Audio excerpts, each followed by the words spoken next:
Good morning, everybody.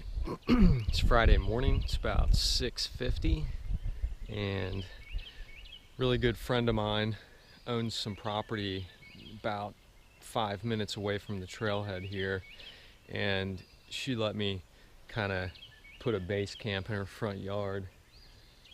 I rolled in here yesterday about close to midnight, and just the rain hadn't started yet. Came up, put out the tarp, and just got some sleep.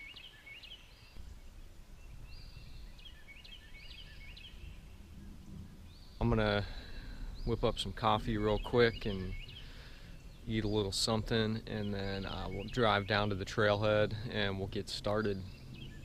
See y'all there.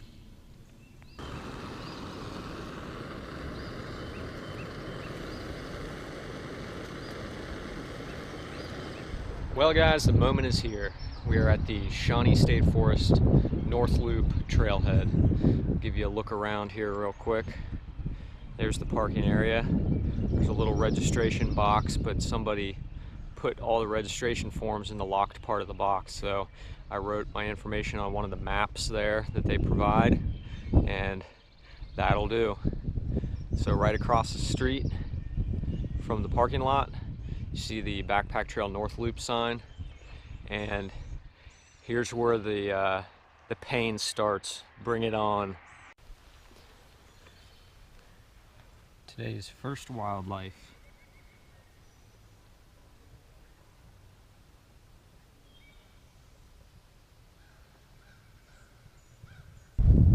Give you guys a look at the trail so far. Look at these beautiful purple trees just springing up.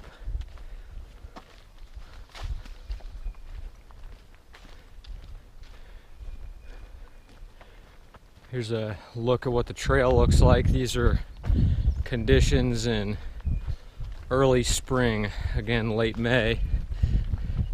Man, I'll tell you, I've hiked a little section of this trail down near Camp 7 in the southwestern part of the loop, of the South Loop, and I've read a lot of things online about how terribly overgrown this trail can get. I haven't seen that yet. Well, I've been real lucky so far, not a drop of rain, but the sky's getting a little darker, and I know my luck's gonna run out eventually, but I'm just running through my head, you know, when it starts raining, throw down my pack and all my rain gear, put, you know, my Torrid Apex jacket in my pack and make it watertight. So here I am right outside of Camp 1, back that way. This is where I came from, and that's where I'm headed up the hill. And then there's a little sign that shows Camp 1 going that way. And it's kind of drizzling now, it's not raining so hard. So I'm gonna do lunch. I've got long grain white rice just right out of the pack. I'm just gonna eat it. And then I knew these would be delicious. These dill pickle chips. I was like, man, that sounds good. That was a good pick. It's like something tangy. It's good flavor on the trail. So anyways, I'm gonna pack up again real quick and head up that hill while I eat some rice.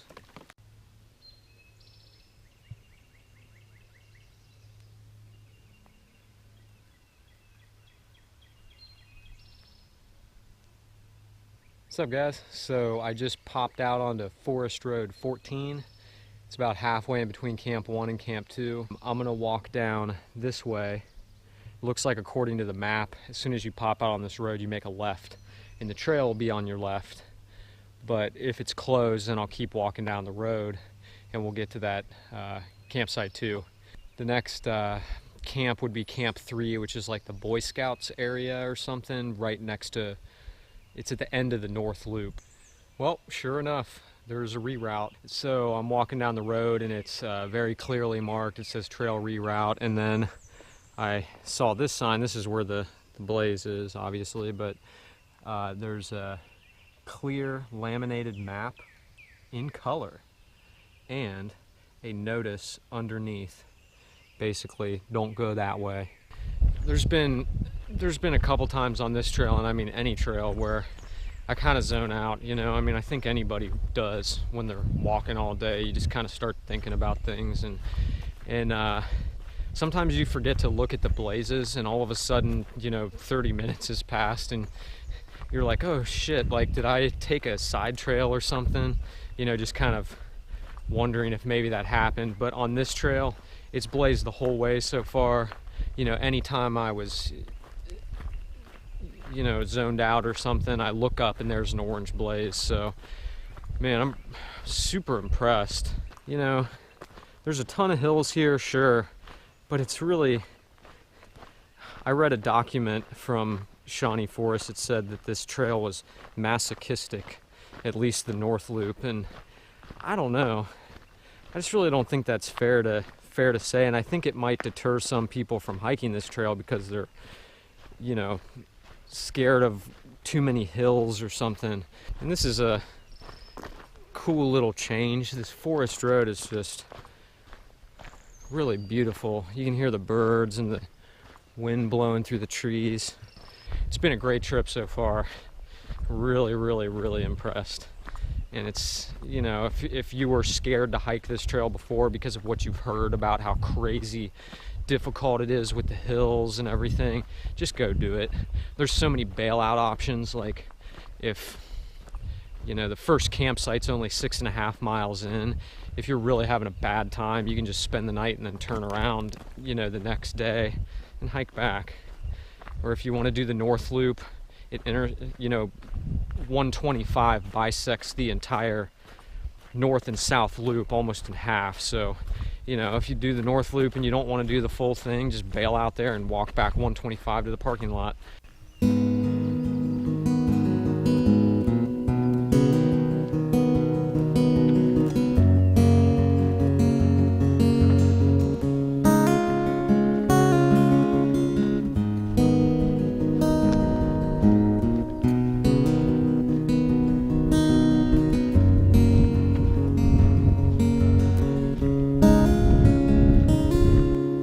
Alright guys, that's looking back the way I just came from. Walked a mile or two on this road, and then coming up here, the trail turns, or the road turns sharp to the right, bends around, and there's a little, this is like the second little bridge thing. And off to the left, Camp 2 is back this way. You know, I gotta say, the road walk, even though walking on the road is kind of hard on your feet, you do feel like you got away with a little bit there, because that road walk was completely flat, and I guarantee you I passed up a bunch of pretty large hills, ups and downs, and all kinds of stuff. So, all right, short walk down the hill. There's a little sign for Camp 2. There's the privy. Honestly, nothing scares me more than those things. I don't even want to open that door. I don't want to see what's in there. Just don't even want to go there. Don't know why. All right, campsite 2. Man, this is awesome. There's a healthily flowing creek down there. Huge fire ring, seating, and up here looks like there's more camping. Oh man, deluxe seating. Look, with a little place for your butt. That's awesome, man. Plenty of trees for hanging if you're going for a hammock. There's nothing super crazy dangerous looking as far as widowmaker trees, which is my second fear. All right, I'm gonna chill here for a minute and look at the map, and I wish I had like a really accurate forecast right now, because if it's gonna start dumping rain, you know. Well guys, I sat down on this amazing little rock bench here, and I have 3G, so I was able to actually get on the internet and look at a forecast. I'm just gonna keep hiking and try not to overdo it, because I know that I got a lot left and I got to keep that in mind and not be dumb. So I have IT band issues on my right leg real bad, and I got this this Chopat dual action knee strap. Ever since I put it on, you know, even hiking hills here, you know, all day long, don't feel anything, no problems at all. So if you ever have IT band issues and you haven't tried something like that, maybe it's worth a shot. It works for me 100%. So anyways, I'm gonna chill for a minute and then get back on, see how far we can make it. All right, leaving camp 2, heading back on the trail. It's absolutely perfect hiking weather. You know, that's another thing. If this was like July heat, this trail would be a beast. It's probably, I think, like 50 degrees right now, or 54 degrees. The plan, I kind of did some rough mileage estimates when I was looking at the map. I'm gonna shoot for crossing over, passing Camp 3, crossing over 125, and then continuing on the trail for about 3 miles or so until I hit Camp 4. So my goal right now, it's about 1:15. I'm gonna try to be at Camp 4 by 5 o'clock. Here we go. Let the fun continue. Here's a look at what the hills are like. We're going out of Camp 2. Got a pretty big uphill. The reason I haven't really been filming them is because it is weird. I've seen videos of other hikers show, you know, some crazy hill climb sections of different trails, and it's just, you really can't tell in the video how badass they really are. But these hills are definitely no joke. I mean, they you know, there are switchbacks. They don't go straight up the hillside, but they do get pretty steep, and when they go up, you know, you're going up pretty steeply for, you know, 20, 25, 30 minutes at a time. So, you know, it is quite a workout. So here we kind of go around a corner, and then that's what you get. And then we'll go up that one, turn around a corner, and we'll do another one of those. You can usually look around at the surrounding areas and look at the highest points of the hills. That gives you an idea of kind of when you're going to be up at the top. So we still got a ways to go.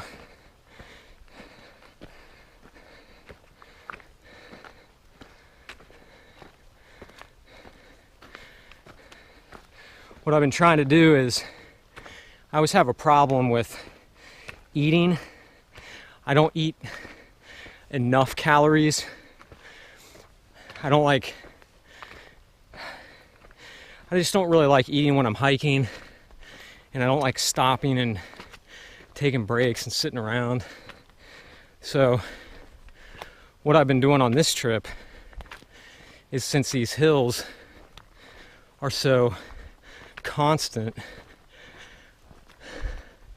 I've been getting to the top of the hill and then rating how difficult it was for me on a scale of 1 to 5, and then that's how many almonds I eat.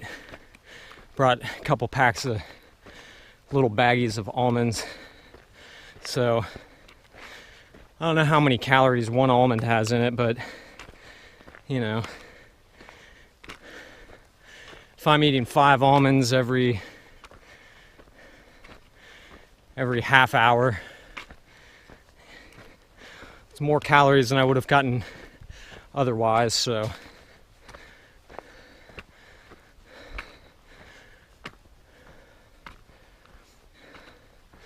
Sorry if all you hear is me huffing and puffing.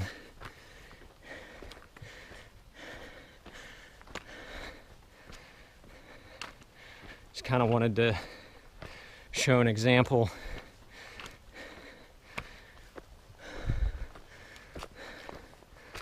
The North Loop does start out with hills right away, but it doesn't start you out with the biggest hills.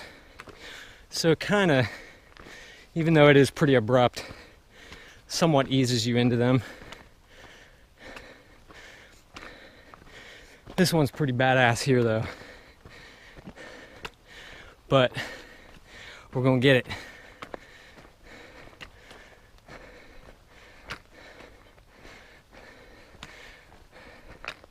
Oh look, another hill. Nah, I love it though. And then once we get up to the top of the hill, it'll even out. You can really pick up the pace on the flat and the downhill sections and still, you know, regain your breath and your stamina. So, you know, I'm trying to keep at least like a 2 mile an hour pace up these big hills, and then hitting about 3.5 miles an hour on the flats and downhills. So I don't know if I'm doing that. Maybe it's just psychological. All right. So got a little view here, but flatten out for just a second. Then we got another little push. So usually what happens is when you get to the top, it'll flatten off for some crazy short distance, like 300 feet or 1,000 feet or something, and then it'll steeply go down at the same incline that you just climbed up, and then you get to do it all again. So it's good practice. And honestly, just me personally, I really like having trekking poles for this kind of thing, because you can really dig them in to the dirt. And holding this camera and not having a trekking pole going with my right hand, I can definitely tell a difference. It's a lot more work on your leg muscles, definitely.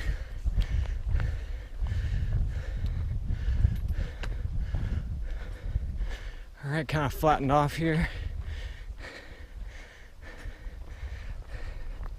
So you got another little uphill up here. Just keeps going and going. But gosh, it's pretty out here. And it is a perfect day. The sun's not beating down on us. The temperature's real mild.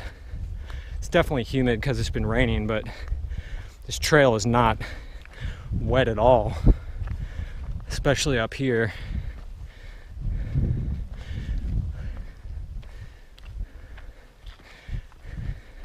Well, that about does it.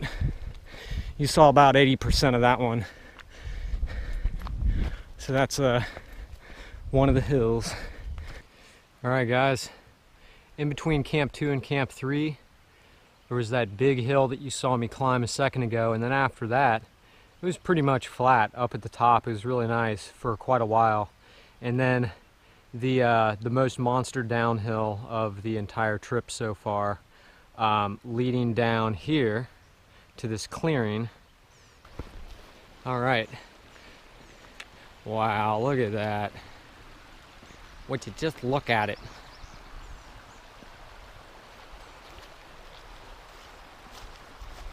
That is beautiful.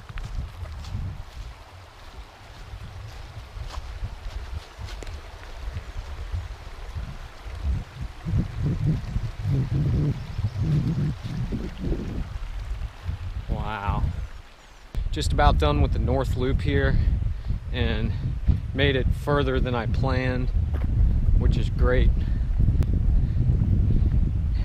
It was awesome. There was nothing at all negative that I could say about the North Loop. Maybe if you know somebody that's hiked it before that says it's overgrown, or you know that there's no views, or I've heard that one, or you know, I think you should come see for yourself. It's a really beautiful trail. All right, anyways. Oh man, this is badass. Camp Oyo, Boy Scout camp. Look at that. There's the seal and a gate. There's like this really cool wooden cabin up there. Let's read this sign. I think the trail goes the other way, but oh, look at that. Camp Oyo. 1926 to 2016, 90 years of scouting. If you want to pause that to read it, go right ahead. Cool. Yeah, I never did Boy Scouts when I was a kid. I was too busy playing soccer and signing up for football and then quitting before the season. Oh man, cool. Camp Oyo.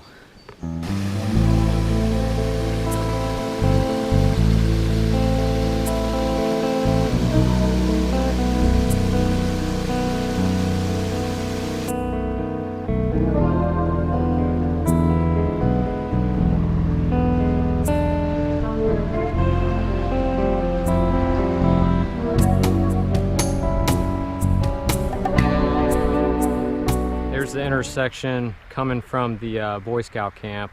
Across the street, it's kind of hard to see, but there's a little entrance into the woods. This is, so now we're on the South Loop, so man, this is starting off way different. This is cool.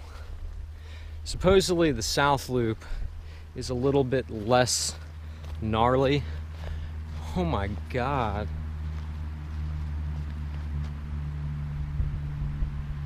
Wow. I didn't see any rocks on the first trail. Okay, this is looking a little more rugged, but I like it. It's nice to switch it up a little bit. Man, this is cool. This is so cool. All right, guys, the South Loop, right off the bat. That kind of rotted out tree on the right. I didn't go that way. I ended up going around to the left, but the trail kind of goes over that way to the right, where you see those like rock faces. And it seems like it's a common mistake, because I was just following, you know, a very not well established path. Like, what the heck? All right, so the beginning of the South Loop, if you're hiking in a clockwise direction like that, that's the only part of the trail that I would label sketchy. It's very short-lived, because now I feel like I'm on the North Loop again. Just climbed a huge hill, and you know, the trail's 8 feet wide. Ooh, look at that. All right, time for Bobo. That hit the spot like you would not believe. If you've never had a Bobo, definitely get one. They're so good. Oh yeah. Made it to Camp 4. That last stretch was rough. My body is asking me to be finished. And we're finished. Got a nice flowing stream here. All the water you can drink.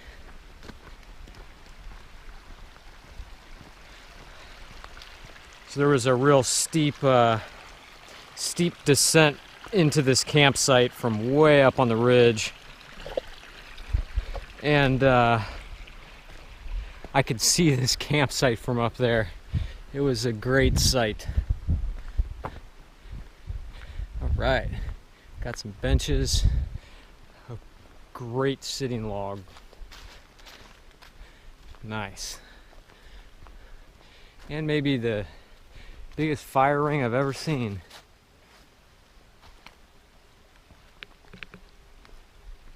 Wow.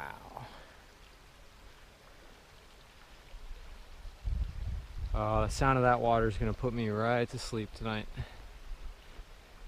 Very cool. Just going to keep an eye on the dead trees. Should be good. Oh man. I'm going to set up the shelter and get this pack off my back. You know, definitely put in more miles today than I thought I was going to or was planning on. So yeah, I'm whooped. I'm gonna get everything set up. Talk to you soon.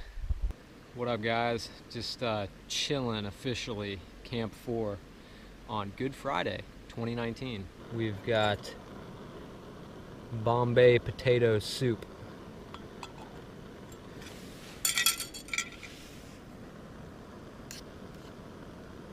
So there's chickpeas and potatoes in there.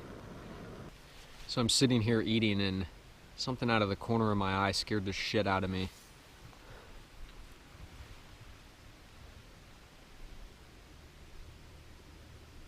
The little buddy. He's having a good day and he might want some food. Sorry, little buddy. These flaming hot Cheetos, I don't think you'd like them. Alright guys, ultralight gear assault, get ready. Here is the Neo Air Uberlight, small size, torso length. It's 48 inches, I think, in the Mountain Laurel Designs Serenity Bug Net Shelter, which is under the patrol tarp. And I've got Enlightened Equipment booties. Got a Mountain Laurel Design Spirit 28 quilt. And I just wanted to show you this sleeping pad. Look at all this extra space that I have down here for either gear or, you know, like I'm sitting here right now and the pad's not in the way. And when I was breaking down this morning, you know, there's kind of like gear explosion in here, and you know, you're kind of constricted. But the cool thing about this Uberlight is I can turn it sideways. It's hard to do with one hand, and push that all the way over there, totally out of the way. So now I have all this room to do that. And I mean, the stuff sack is as big as my hand. And you don't even have to try to put the sleeping pad in there. It just like slips right in. It's it fits perfectly. But last night was my first night using a torso pad, and I didn't know how my lower legs would feel. But I did use my pack right here, and I put my knees up on it, and I gotta say, it was amazing. I enjoyed it, and I slept better than with a full-size pad. This is a Philo Elite. It's a 3-ounce pillow. I like it because it has like a cotton type of feel to it. And that's it. I mean, this thing is amazing. There was no... I actually didn't buy the X-Therm because of how loud it was. I ended up getting the Nemo Tensor, which I love, and it's still my winter pad. But for summer, you know, this thing, oh man, it's amazing. And, you know, deflating it and packing it away takes 2 seconds. It's so fast. So that's about it.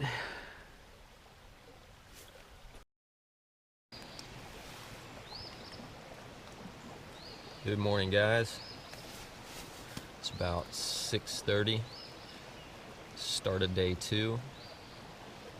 We had some pretty crazy thunderstorms last night. There was some pretty bright lightning and big booms. All right, guys, just it's 8 a.m. Same time I started yesterday. So back on the trail, just left Camp 4. Look at this day.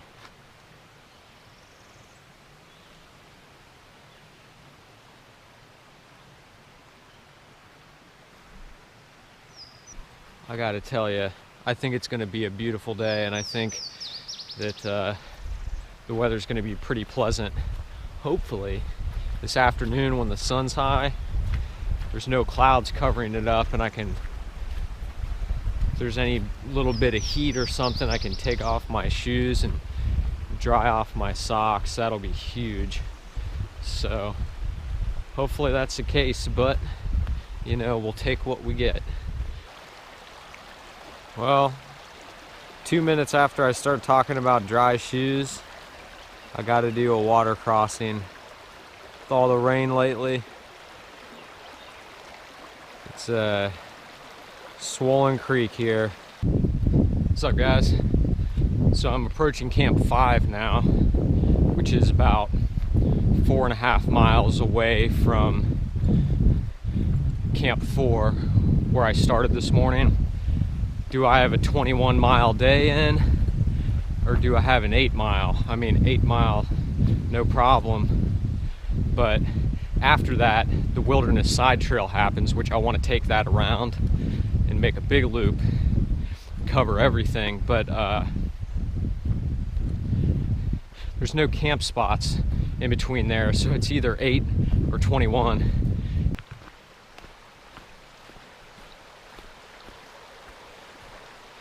Now this is the deepest one yet. That'll be up to my knees. I'm gonna put my camera away because I really don't want to drop it in the water, because then I can't film for you guys. So I'm gonna do that, get across this, get soaked again, and then slosh my way up this big ass hill. So it's gonna be a tough 8 miles, but you know, let's do it. All right, guys, just made it across that creek. I'm soaked up to my knees, but I rolled up my pants and didn't get those wet, but my socks are completely drenched in my boots. And it's starting to rain. So I'm gonna put this camera away to make sure it doesn't get wet and broken. And I'll talk at you later. I'll probably see you at Camp 6. I just made it to Camp 6. The main Camp 6 is across the creek over there. And this thing is raging. I mean, I could ford it, but it's pretty deep and it's moving pretty fast. I mean, I wouldn't consider it dangerous, but it's borderline. I mean, there's some deep spots there, so it sucks because there's this really nice grassy patch over there, and it says Campsite 6, and it looks so awesome. I know it's cool, but the best news is all of a sudden the sun just came out full force.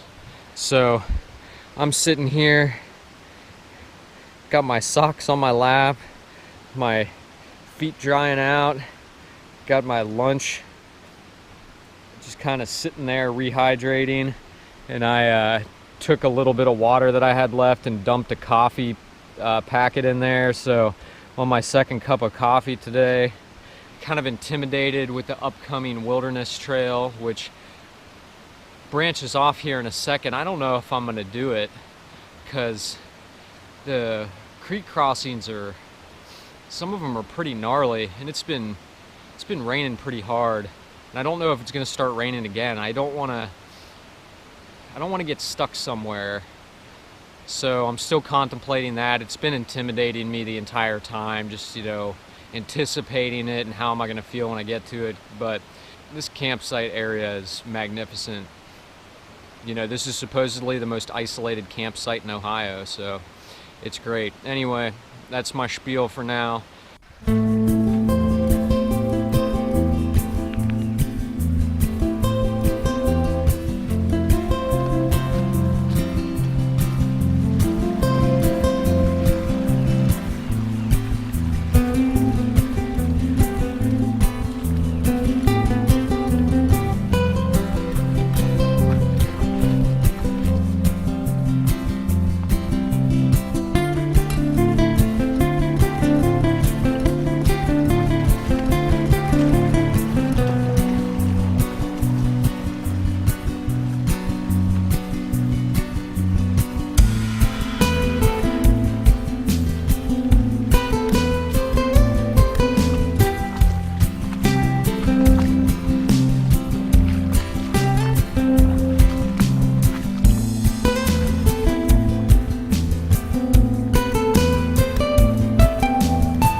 time for some impressions. They're not going to be good. All right, we got Dixie Wanderlust. Hey y'all, Dixie here. Got our buddy Darwin. Hey guys, it's Darwin. What about Ibtat, who just started his Pacific Crest Trail through hike? You should go to his channel and subscribe. Good morning, you motherfucking sunshines. And then we've got Frozen's Outdoor Adventures, which he's kicking ass on the AT right now. Good morning, everybody. And also a shout out to Evan's backpacking videos. In order to do a proper impersonation, I would have to have a wealth of knowledge about the trail and its wildlife, because he is the most educational of the backpackers. And also Syntax77, great channel. All of these people are, including some others, are the reason that I pursued this, interest of ultralight backpacking, and just wanted to say thank you to all of you. Well, I stumbled across this feller. I'm pretty sure that's a black racer snake. Haven't seen any snakes so far, and I heard there's copperheads and timber rattlesnakes around here, and I was kind of keeping my eye out, but haven't seen anything. I don't know if it's true or not, but I hear that these things chase you. They're non-poisonous, but or non-venomous, but I still don't want to get chased by it. So I'm just gonna mosey around this way. Hopefully I can stay out of its way. Hey buddy. Pretty cool. Taking a second peek behind me to make sure. Sorry.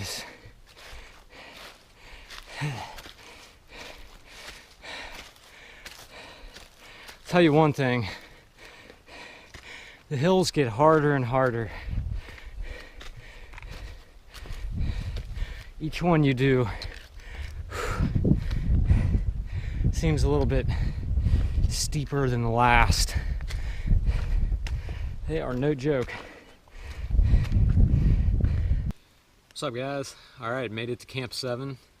About 2 miles away from camp, it started just torrential downpouring, so it was easy to see, since it had just rained a bunch, that this particular area wasn't collecting a bunch of pools of water. And there's a big log on the outside. That's actually kind of the way that the wind is coming from, is across that way, so that's going to be a nice blocker there.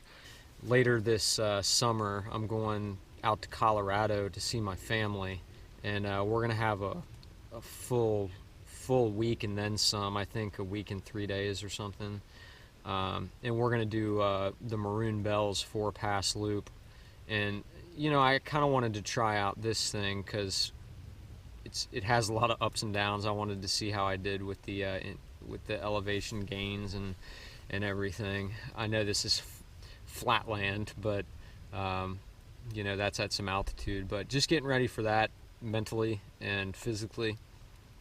So I still have almost May, June, and July, pretty much 3 months to prepare for that, so I'm feeling pretty good about it. Morning, guys. It is Sunday, April 21st, 6:45 a.m. and I'm just packing up here. Got about a 5-mile hike back to the car this morning. We're actually going to be finishing up this trip a day early because I didn't do the Wilderness Side Trail.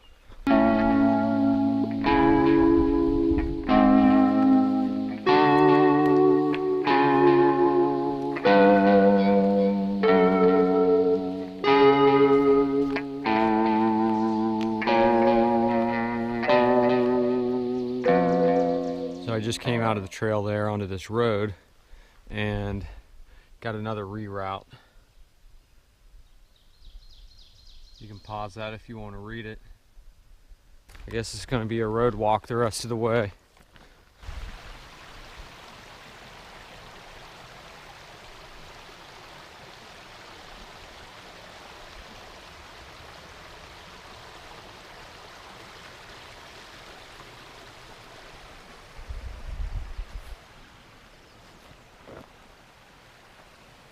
Alright guys, we just did a couple miles on the forest road there, and we popped out on this main road.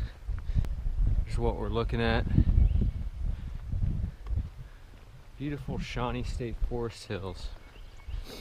Right back there where the road turns out, I saw a little concrete pad, and it's for disc golf. It said hole number 17. Well guys, we're back to the parking lot in the main lake. This is a really, really magical place.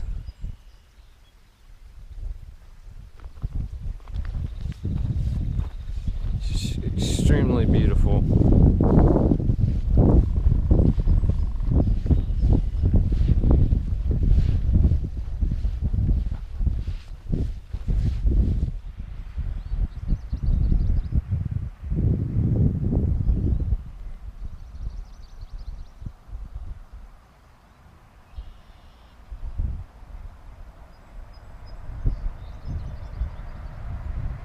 Alright, we made it back to the parking lot.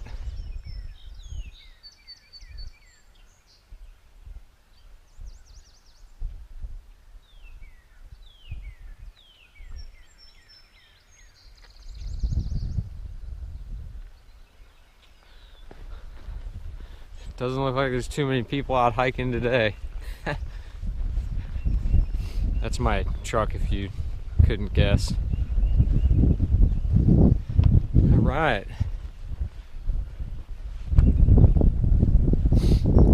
So I'll crunch some numbers when I get back, but I think that was around 36 miles total without the wilderness side trail.